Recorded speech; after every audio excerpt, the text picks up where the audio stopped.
Hey, everybody, welcome to the channel formerly known as Empower Radio. My name is Brent Carey. If you haven't had a chance to subscribe to us yet on YouTube, please do that. We are so close to 1,000 and would appreciate you joining us over there as well. You may have noticed that we're going by Empower TV currently. That's while we transition and evolve what we do here. And during this transition time, I wanted to reconnect with everyone here and also some old friends and interesting people who I thought you might enjoy meeting. And one of those is with me today. His name is Josh David, and Josh is a longtime radio friend. Josh, we've had a chance to work together at what, 3 stations at least? Yeah, three stations off the top of my head. We bumped into each other a little bit at one station up there in mid Michigan. Yeah, that's right. And it's fun to see Empower Radio take an evolution here. I'm really excited to see what you come up with. Well, thanks. You know, and I have to say, one of the reasons I thought it would be great to bring Josh on here is because even before we started Empower, Josh was a big part of this.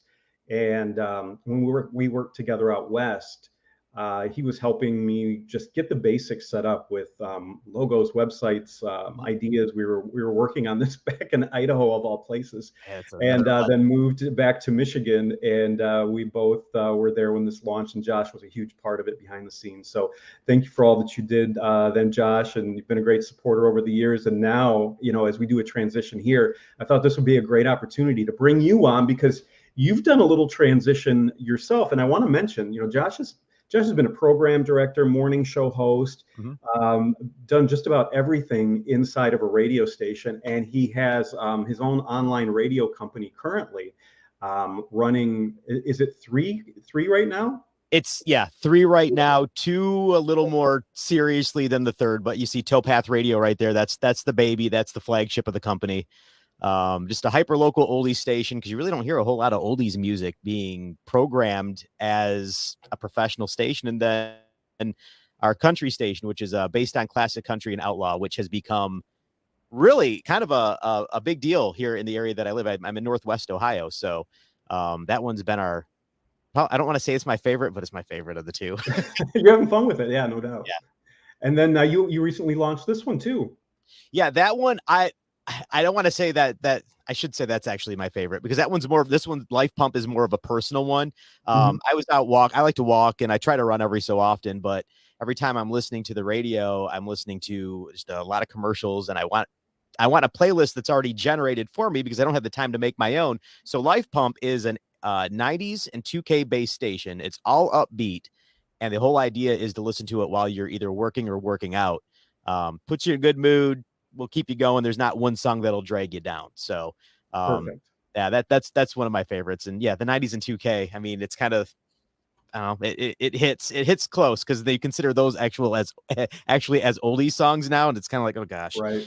So well, these are great stations. I have all these on my presets, and I think cool. I think people would enjoy them as well. And I know I listen on my Tuner radio app. They all have their own websites though, and also available on Facebook. Is that right? Yeah, they're available pretty much any radio directory. Like you said, Facebook, each one has its own Facebook page, website, online radio box, My Tuner Radio, all those. So if you just search any one of them, you'll find them. All right. So the question is, how does a lifelong radio guy end up getting into ghost hunting?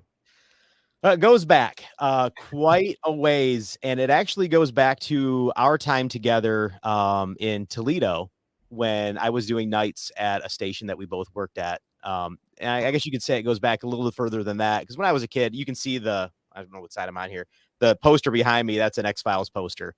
So I've always been into the X-Files, and I'll say this, Ghostbusters, and all sorts of stuff as a kid. So I've always been interested in it. And then we started toying around with it a little bit at our haunted radio station that we had. And I'm not saying that as a radio bit. I'm saying that as an actual haunted station. Took a bit of a break from that as I kind of dove into the radio career, and we went out west. And then when I went back up to northern Michigan, we had some haunted experiences up there. But it really started to hit when I teamed up with the person that I'm a partner with the Paranormal Exploring, psychic Tammy Schuster. And that really started hitting another chord last year when we reconnected, because the last time we had really, we kept in contact, kind of how you and I do. We kept in contact every so often, send a text or a phone call or something. But I just had this idea. I got a little bit bored. I'm like, hey, let's do a little paranormal exploring. And I started going out to graveyards. Stuff started happening, and I got a hold of Tammy, and I said, hey, let's, I think there's something to this. And I had that one big moment that happened at a graveyard I'll say 2 springs ago. And since then, we've actually been exploring all these cool, haunted, abandoned places and having things happen. And part of it was, you want to get out and get the evidence. But more important to me was, I just wanted to experience it and be able to take a camera so other people could experience, other people who maybe don't have that time. Because I'm fortunate enough to have a little extra time based on my full-time job. I can get a lot of time off. So why not take a camera and go to a couple abandoned schools and graveyards? Absolutely. And Josh mentioned we worked at a haunted radio station, Mhm. and we really did. And I remember when I first started there, something weird happened when I was working late in my office, and a light came on in the back, and there was nobody back there. And somebody else then came into the station about 15 minutes later, and I mentioned it, and they said, "Oh yeah, this place is haunted. They haven't told you that yet?" And as we investigated with our dear friend Judy, Oh, Judy, yes. we found out, sure enough, there were multiple ghosts in there. So that was an interesting time. And another radio station that we worked together at in northern Michigan also had some ghosts, but we didn't have. It's one thing to hear a ghost story or talk about it, but what is it like to see something happen right in front of your very own eyes in person? So it's funny because the poster behind me says over here, I want to believe, right? So you go in wanting to believe these things that they actually happen, but when they happen, your rational mind takes over and you're like, there's no way that has happened. That's not, I'm trying to think of the flashlight sessions that we had, or anytime a door slams or the pounding. When we recently went to Empire, Michigan, and we're at the Cottonwood, we were doing I want to say we're just doing kind of like I'll call it a light session. We had cat toys, those little cat balls that light up. We had those out, flashlights out, and we're just sitting in the living room talking. And we start hearing this pounding coming from the basement. And the first thing that I jump to, and you see me in the video doing it, say, that's the boiler. Like 100%, that's the boiler. I've got one of those at home. Like that's the noise they make. And Tammy, who I always come in with a comment, she goes, that's not right. And I forget that she can see more than me. She goes, there's no way that's the boiler. But that's the way your mind works, or at least my mind works, is it jumps to try to debunk it. And then sure enough, you go downstairs and realize that wasn't the boiler. And then you think even further, what boiler have you ever heard that rattles the dishes in the cupboards? So Right. Yeah. you try to disprove it. When I was out at the graveyard and my equipment got knocked over, I'm thinking, okay, there was a gust of wind that came through. And then the more I thought about it, I'm like, no, there was no wind. It was completely stale outside. It was dead. No pun intended. But you try to rationalize it, and then you realize you can't rationalize it. And then that's where the unexplained comes in. And I think that's where that experience comes in. Yeah, and I want to show some of the things that you're talking about, because you were able to actually capture so much of this with what you did last year, and you went out there, documented everything, and you put together a series for your Paranormal Exploring Project, and these are all available on YouTube. So I would, encourage you to check them out. Josh, you just launched a website as well. We have it listed right there, paranormalexploring.com. But you have put together a pretty impressive archive of videos from your first season, and we're going to share a few of those. But when did you start this last year? So last year it was it would have been April 2022 is when that was the very first. Again, I don't really remember exactly what made me go out to the cemetery that I went out to, but that was the first video. And I want to say it was kind of snowing, and maybe it was a little earlier. It may have been March, because I think it was still snowing a little bit when I went out there, and it was pretty chilly. That was the first. And then from there, it really ramped up last summer, and it came to a head last October. That's where we had the most activity that frightened me. So, well, as you were going through last season, and I'm watching these videos, I thought, my gosh, these are really well done. These are great, and you got some great content too. I was like, when Netflix? I mean, really, the production level was very impressive. Thank you. I want to go back to the first one that you did and show this. So give me a little backstory here, because is this the one that you were mentioning? It was kind of spring. I mean, you can see some snow in the background. Yep, this would have been the very first one, and Tammy wasn't with me on this one. This was before her and I really connected to even do any of this. This was before Paranormal Exploring was even named. This was me and a little Rodecaster setup for my cell phone. And then I had obviously bought, there's a K2 meter is what you see like closest to the screen, and then an analog recorder to the left and an MP3 recorder to the right. And I went back to the cemetery because back in the 98.3 days when we worked together in Toledo, on Halloween night, I sent my interns over to the cemetery because there's a lore in this area that it's haunted by kid ghosts, basically, that run up and down through the grave sites. You can hear them talking. Well, they were trying to talk to this grave. It's supposed to be Eliza is the name of the ghost that haunts. They had a recorder sitting on the grave. They came back to the studio. They're going through all the audio, and you can hear a little girl's voice say, "I want to come out and play." And it was creepy. And then shortly later, she says, "Mama," or something like that. So I originally came out to the site to go to the cemetery to do that. And the cemetery is inside of a park. So what you're seeing on the screen is maybe, we'll say 50 yards from the cemetery. There's a little area where the picnic tables are at. And this area is what used to be an actual neighborhood before the Park Service bought it. And my grandpa lived in this area back in the 50s and 60s and had told us stories about somebody who was murdered in this area. So I figured, well, let's kind of break away from the cemetery a little bit because I wasn't getting a whole lot of activity over there. And I'm going to try to do a session over here at this picnic table. So that's where I'm at right now, what you're seeing. Okay, let's go ahead and play this, because when I first saw this, I think I had about the same reaction that you did in person. So here we go. You know, how do you feel about people having a picnic on the very spot where you were murdered? Does it make you angry?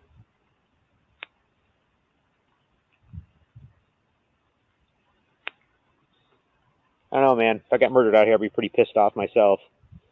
Do you have any anger in you? Oh. That was just really weird.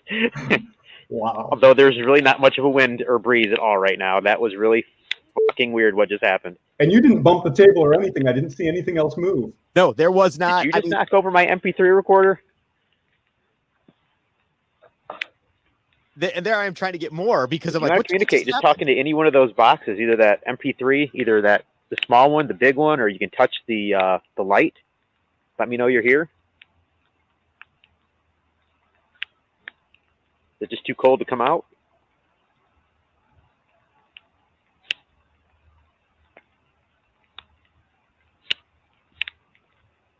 I don't think anybody's ever probably tried to talk to you. They probably just sit here and eat their snacks and walk their dogs and crap in your yard. That's got to make you angry.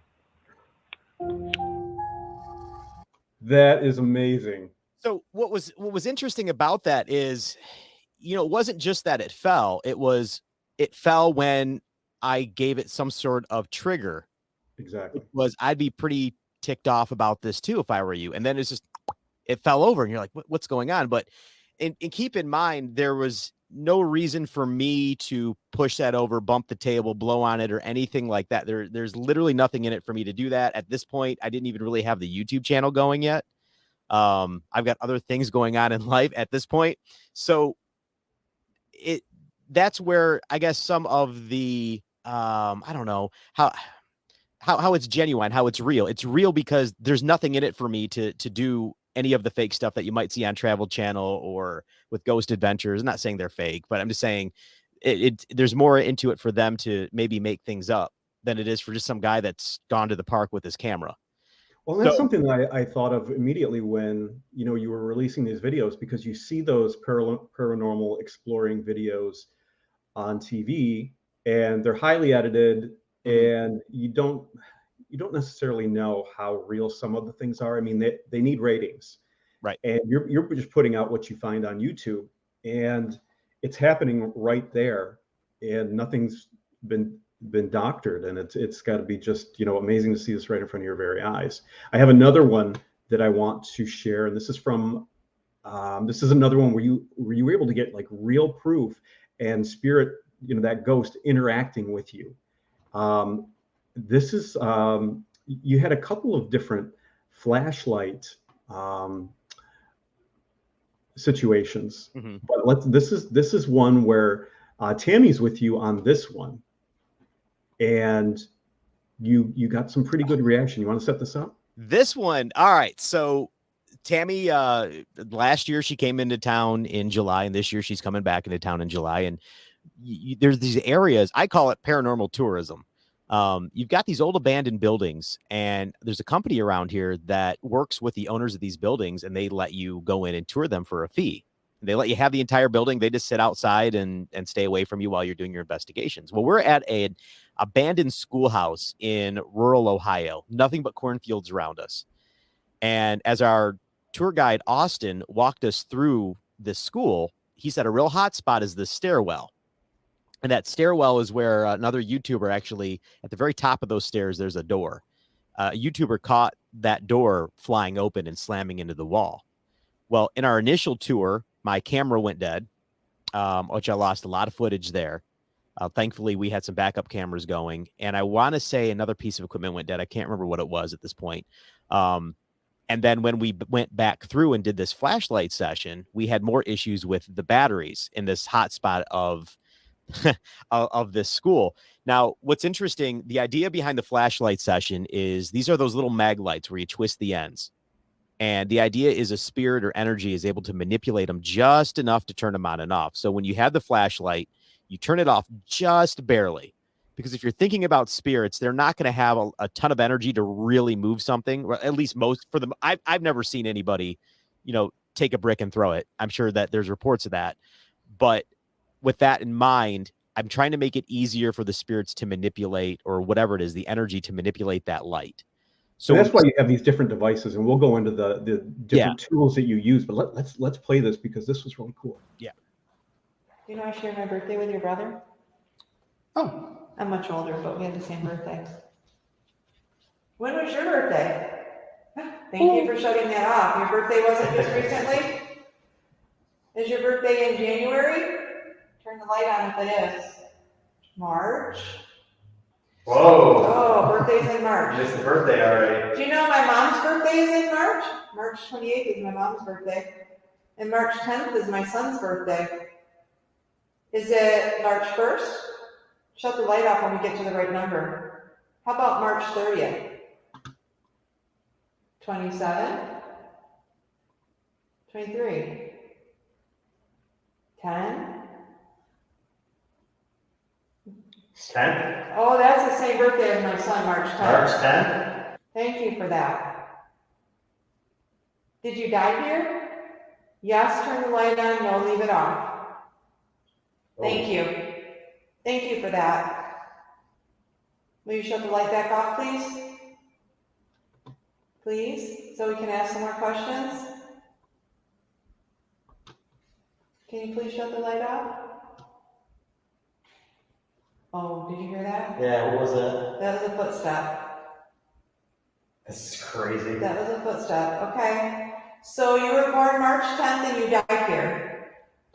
I smell like cigar smoke or cigarette smoke. Did you smoke? Is that your smoke you're smelling? Look at this. Look at my screen.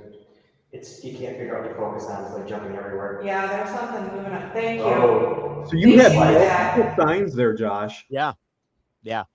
That was intense, because keep in mind that this was the first time we had actually gone to a location, and I call these locations our big locations.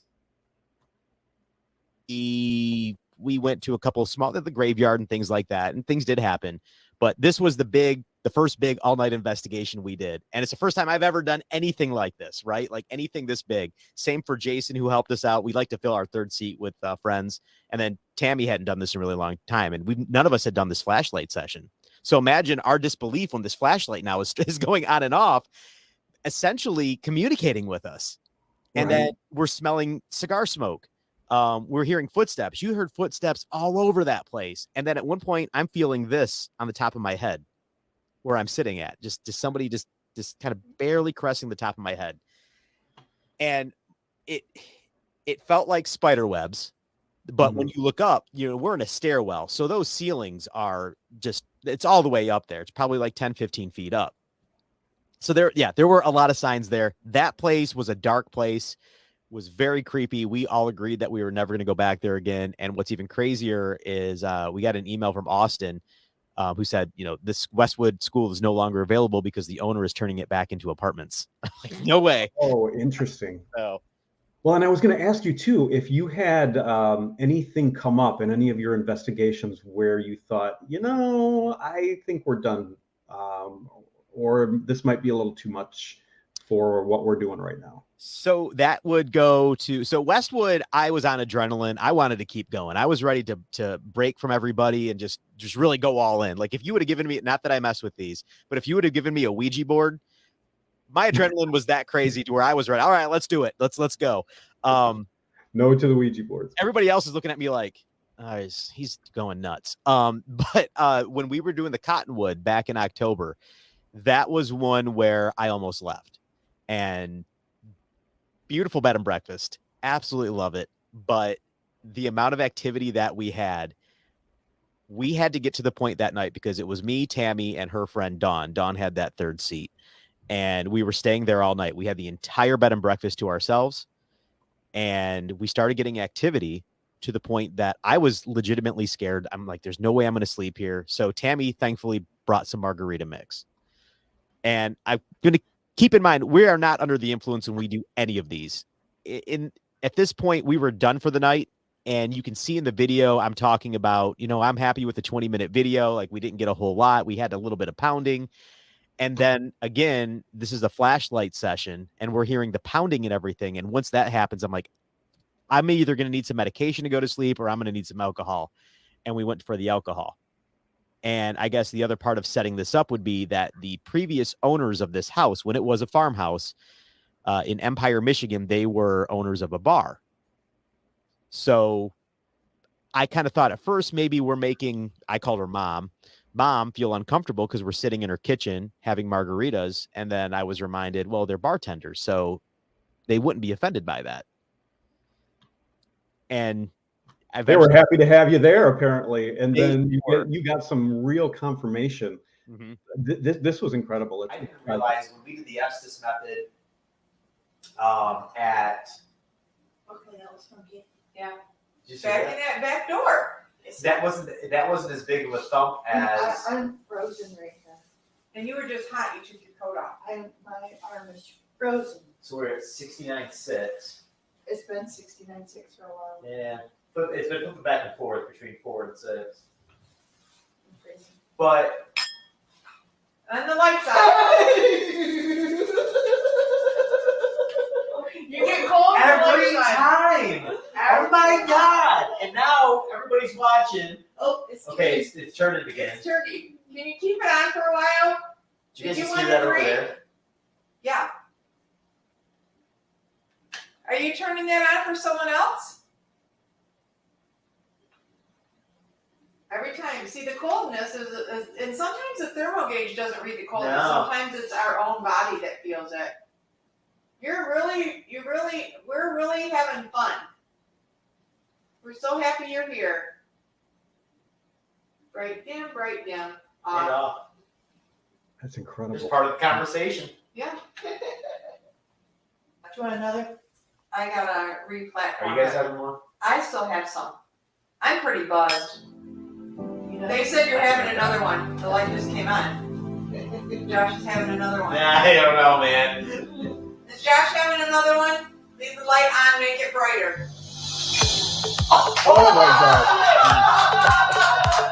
Are you kidding me? Oh my God. You're having another one. I think you're having another one, Josh. Thank you. That was so amazing. And keep in mind the editing on that, I did edit in some sound effects. We do that every so often, not to mislead anybody, but it's just addition to the video, just, the little clink of the glass, things like that, production stuff, which we're going to go a little later on this next season. But there was no editing to that video whatsoever. I mean, as soon as she said, what'd you say? Go brighter if you think Josh should have another one. That light dimmed and went. I've never seen anything like that. It just dimmed and went bright, and I don't. Amazing. And to get that on video, that was incredible. That was a great hit. Now you have some equipment that you bring with you, and that one of those meters you had in that very first video. What is that? So we have the K2, Okay. which picks up what is it called, like electromagnetic activity. Yeah, a lot of contractors would use it to see if there's any type of, I don't know, any type of electric fields or something like that. And I guess the idea is that spirits and energies can manipulate that, you know. And when you go in with one, you're supposed to get a base reading first. So you walk around, make sure the electrical is not going to set it off or anything like that. And then you can really go at it. And then if it spikes up, you've got something. Now the idea is you also have to keep your phones off, because with mobile technology now, if you get a text message, that's going to go off, because you're putting some sort of, I know you probably know the phrasing more than I do on it, but you're putting more energy into the area there. Mm-hmm. Yeah, and we'll switch over to the other one just to show everybody what we're talking about right now, and it's that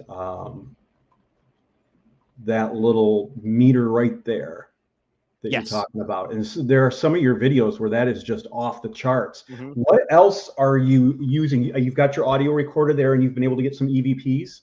Yeah, so you got to the left on the screen, that's the analog recorder. That's your old school tape recorder. And then to the right is the digital recorder. So you're recording in MP3 or waves. And yeah, occasionally you'll hear voices buried within. I know you and I discussed this last week, because I think I said I bring both of them with me and I go through both of them. And my only reasoning is the two devices record completely different ways. And my thought is, if an energy can manipulate maybe the MP3 recorder, it might not know how to manipulate the actual cassette tape, or the other way around. So I want to try to figure out, I want to bring everything I can in, because if something wants to communicate or is willing to communicate, I want to match up with whatever it knows how to use. So, but I'm not scientific enough to know, okay, here's why this does that, or here's why it doesn't do it. All I know is I've heard stuff, I've seen stuff, and it happens. But now I have another one to share, and I'm curious, because if everybody wants a good little project, this is when to pull out the headphones and take a listen, because you were able to get some really interesting audio here, and you weren't here for this one. You just had the recorders going, right? Right. So this is at the Cottonwood, very active place. This is the living room where we would hear the pounding. And this is the one that really freaked you out the most of all your visits. Yeah. So the last video that we showed, we were actually, if you went to the video to the right, you'd be in the kitchen. We were in the living room here. At this time, for production reasons, we all walked outside. I wanted to get some B-roll of the outside of the building, and you could hear coyotes outside, which was kind of cool. So I was out there just getting other shots for transitions, and nobody was inside this house whatsoever. This is recorded on my secondary camera, and I said, let's just leave it in the house for the 10-15 minutes while we're out here and see if it picks anything up. And boy, did it. Let's take a listen to this. And again, this is when to go back and listen to the headphones, because it's there, and it's pretty impressive. Here we go.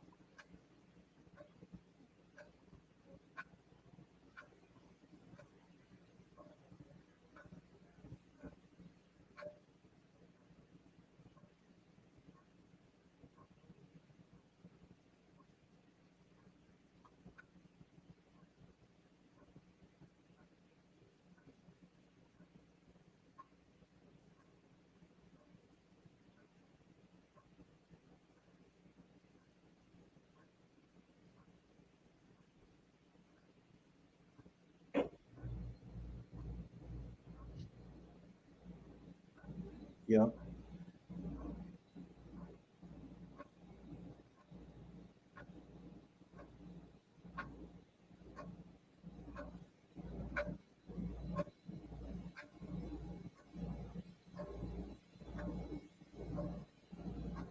How surprised were you to go back through these and find the audio? absolutely shocked. So I was able to get the audio of that hitting, and that, so you're hearing a clock in the background. We knew about that, but those thumps, and they're so loud. We heard those when I went back and reviewed when we came back in. I think another one's coming up.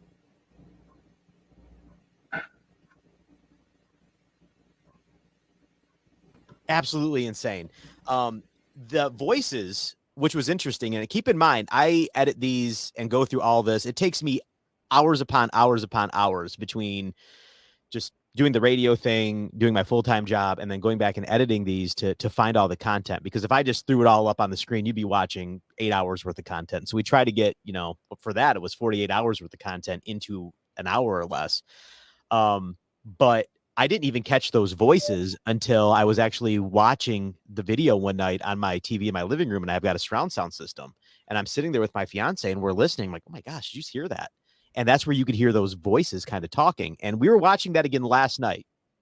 And what was really interesting, this is the first that I've noticed it, those voices, if you're listening real close, and again, it's got to be on good headphones or on your surround sound system, they match with the EVP that Tammy shared in that video. So she had already done an investigation there with some authors of Haunted Travels of Michigan, and they got a EVP of what sounds to be an old voice saying, "Ben hit me," because the idea is that one of the brothers went missing in that location, and apparently the other brother was supposed to have been the person that potentially, allegedly, hurt him or killed him.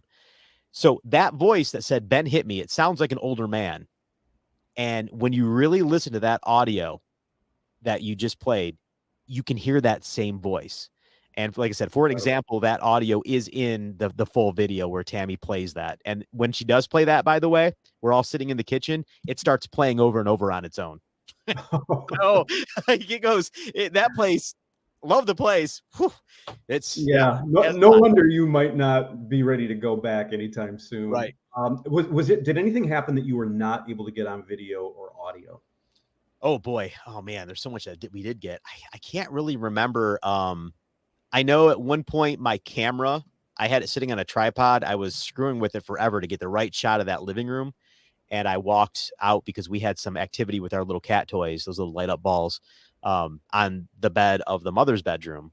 And as we were in there, I walked out and the camera was adjusted down to the floor. So that was one. The light switch in the hallway that went up the stairs, that kept turning on and off. Like we would go to another room, the light would be on. Come back, it'd be off. It just randomly. The pounding, I go back to the pounding in the basement.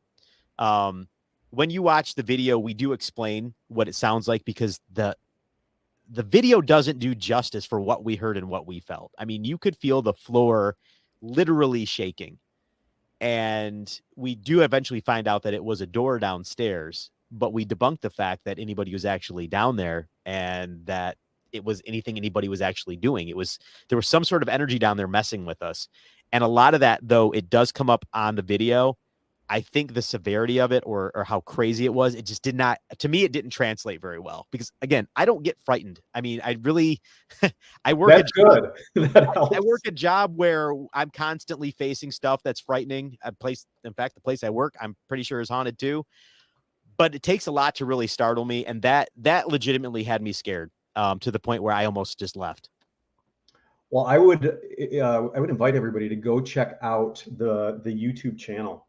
Mm-hmm. It's right here. What's a Josh? And they also have the new website that just went up. You just did that like within the past month or two, right? Yeah, we needed a little more of a home. It was that Paranormal Exploring used to just take you to the YouTube channel, but we want to do a little bit more. Sometimes it's just easier to get a blog out. There are other things that happen that we have nothing to do with, like you'll see the UFO that was spotted in Vegas. We'll share stories like that. We've got the Paranormal Popcorn Freak of the Week. So that's a suggested video to sit on the couch, open up YouTube on your TV, and we give you a little bit of background information behind the scenes. If you're looking for anything behind the scenes with what was going on, it's going to be at paranormalexploring.com. And I'm trying to get a podcast recorded at least twice a month, maybe once a month. And that's more behind the scenes as well. So it just takes it a little bit further than what YouTube can do for us. And that's what I wanted to mention. You just put up a new one too. It's really kind of a preview of what you have coming up with season 2. When does recording begin? So Tammy is going to be in town in mid-July, and I've got an entire itinerary of places we're going in 2 days. So we shoot all this stuff for the most part within 48 hours. And we've got another old school we're going to go to. Hopefully it's in better condition than Westwood was, because Westwood, I constantly joke that I'm surprised we made it out of there alive, but based on how the building was. But we got another school. We've got a 40-acre village we're going to be going to. It's a haunted village. And we've got a bunch of smaller. We're going to revisit the cemetery that you saw that first video from. We're going to go to a couple battlefields. I shouldn't say that because I told her I wasn't going to tell her any of this stuff. So I hope she doesn't see this. Don't watch, Tammy. The other one, the rest of it's going to have to be, it's going to have to be a surprise for her. But the other one we're going to do, I can't say where, we haven't told our followers yet, but in August, she's coming back down around this area, and we're going to one of the biggest locations I've ever been to. I've been there before doing a tour, just a regular tour, but we actually got the place for the night for an investigation, and it is a incredibly popular spot. It's a famous spot, and pretty much everybody in the world knows it. So it's going to be exciting, and 3 of us have it for the night. Just 3 of us. Do you have any new toys to bring along with you on these visits? Yeah, so I got I've had the REM pod, which is fun to use. That indicates touch. And there's a little temperature gauge on it. We've got the music box that I just got in the mail the other day, which would indicate any motion around it. It starts playing a creepy song. I don't know why the music that it has to play is going to be creepy, but we have that. And I also have this is going to be funny. I've got one of those Ring doorbell things, and I haven't had a chance to install it yet on my front porch. So we're actually going to use that as a tool.